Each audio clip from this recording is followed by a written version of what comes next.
Hello, Billy Ho here, and welcome to my channel. We're going to talk a little bit of Churchill Downs today. I am born and raised in Louisville, Kentucky, and been going to Churchill Downs about my entire life. It feels like since back in the '80s when I was a young pup. Uh, this time around, we are talking about something a little bit unprecedented from Churchill Downs. Their spring meet officially ended. Well, not the spring meet. Don't get me wrong. I got that wrong. It didn't end. They're moving it to Ellis Park, but the last day of actual racing was yesterday. So next week's racing beginning, and on down the line all the way to through Stephen Foster in July will be at Ellis Park. So that's in a out of an abundance of caution and recommendations from the I forget what it's called now. HISA, the Horse Racing Integrity and Safety Authority. They met and concluded they did a big investigation. If you don't know, we had a rash of or a string of horse deaths starting with the Kentucky Derby week. With Wild on Ice, a Kentucky Derby contender, took a bad step on the track and broke his leg or something like that, or injured its leg, rear hind, and had to be euthanized. And it happens from time to time with horses. The way they train them, it's not really a big secret. I mean, they breed them for speed. And so it takes a lot of endurance out of them. And they sometimes their legs are, you can see a horse carry a lot of weight up top. So, they leg injuries happen. But then there was more sudden deaths from the Saffie Joseph, and then he got kind of booted out of Churchill Downs. And then we had and I'm going to go over them on a timeline just real quick. But it caused this big investigation, and they basically went through, and the track is, I've always said, one of the best in the country, and very safe as well. Is consistent all the way around and well maintained. So basically, what they concluded when they reviewed the track, the the consistency was fine all the way around. There wasn't any uneven stuff. The cushion layer was good. The daily measurements from beginning of the day, middle to end of the day were pretty consistent and well within parameters. The surface grade and composition were all within the parameters that they strive for.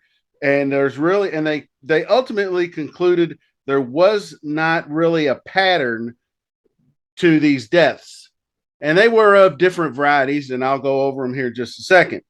But basically what Churchill Downs is doing is they also set a new precautionary safety measures and stuff. So bonus, I'm just going to have to read this verbatim. Bonus purse reallocations. They'll basically start taking track incentive money away from people for not following the rules correctly, I guess, and things of that nature. Start limits, which is good. They really need, because some horses are just flat out over raced, and there was one of them on here that did die after its seventh race in like 5 weeks or something crazy. So performance standards, and they're up in their game as far as all that stuff. And like I said, it began April 27th with Wild on Ice, who injured his leg during a morning jog and had to be euthanized. April 29th, Code of Kings literally flipped in the paddock and broke his neck. I mean, that's just things horses rear up in the paddock, and they rear up and flop on their back, and he broke his neck. He had to be euthanized. April 29th, Parents Pride.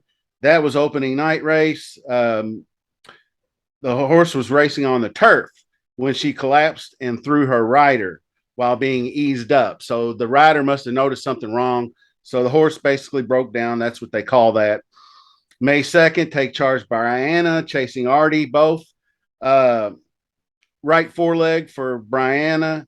And Artie was different. He got unsaddled post-race and began to stagger around and collapsed.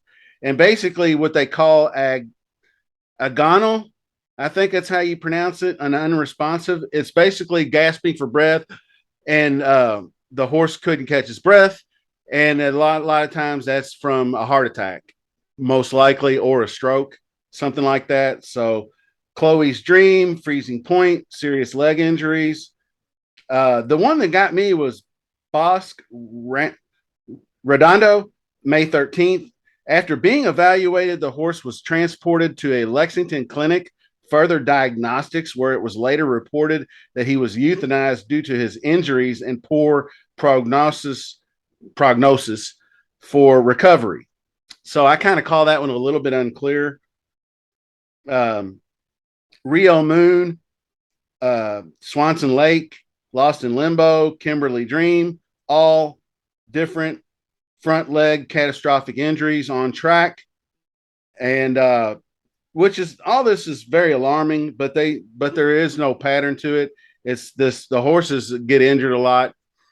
But Churchill Downs is going to go through and just go through all the protocols and dot all the I's and cross all the T's and make sure that they're doing the right thing and make sure all the staff, the trainers, and the people in the stables are doing the right thing. So that's good. Um, if you want to be a little conspiracy theory esque, you could say, well, they're also doing a big, gigantic renovation project. So an extra month with no racing there might help along construction. I don't know. I'm actually going to do a show on that because it's really going to be awesome. But anyway, I just wanted to get into it because, like I said, a lot of these horses can be over raced, overtrained, and things of that nature, and it causes a lot of these leg injuries and whatnot. But that's a show for another day. I just wanted to pass just kind of my thoughts along, and to me, it's always horse first.